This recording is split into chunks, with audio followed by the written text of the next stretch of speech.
নরসিংদীর বিভিন্ন ভূমি অফিস যেন এখন দুর্নীতি আর অনিয়মের অভয়ারণ্যে পরিণত হয়েছে। নামজারি হোল্ডিং কিংবা অন্যান্য সেবা কোনো কিছুই ঘুষ ছাড়া সম্পন্ন হচ্ছে না, এমন অভিযোগ সেবাগ্রহীতাদের। বিশেষ করে সদর উপজেলার মাধবদী নুরালাপুর ইউনিয়ন ভূমি অফিস চলছে প্রকাশ্যে ঘুষ বাণিজ্য।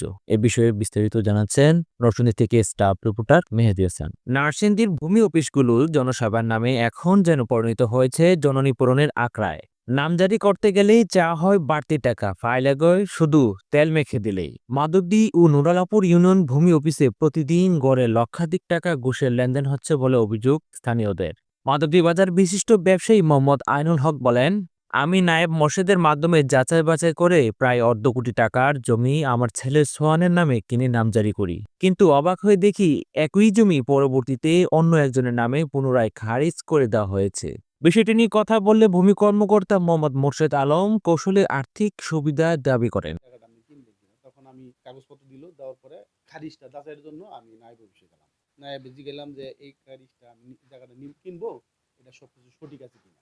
তো উনি দেখে বললো না ঠিক আছে, এই খারিজ সঠিক আছে। তখন আমি জায়গাটা কিনলাম। আমি আবার এটা কেনার পরে এই যেভাবে হয় এইভাবে আমি খারিজ করলাম। খারিজ করে 4-5 মাস পরে আমার একটা নোটিশ করছে।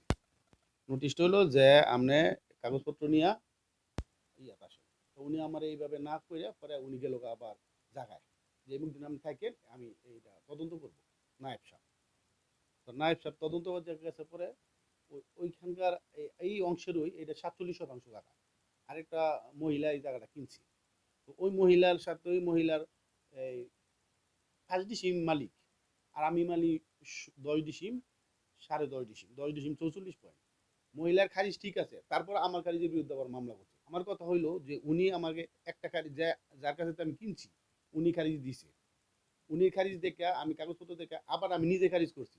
এখন উনি যদি কয় এটা ভুল হয়েছে, তখন আর সব কাগজপত্র ঠিক থাকার পরও তখন আমরা কি করব? আমরা জানি না, কারণ আমরা সবাই জানি যে আনুষ সবাই জায়গাটা কিনছে, পরে বাইদা ভাই জানলাম যে আনুষ সবাই ছেলের নামে কিনছে। ঠিক আছে, নাইবে বলছে এই জায়গা সঠিক আছে, রাখতে পারেন। ঘরে রাখছে, রাখতে আবার খারিজ দিছে। খারিজ দেওয়ার পরে আবার আরেক মহিলারে খারিজ দেয়। একই জায়গা দুইজনের খারিজ দেয় কিভাবে?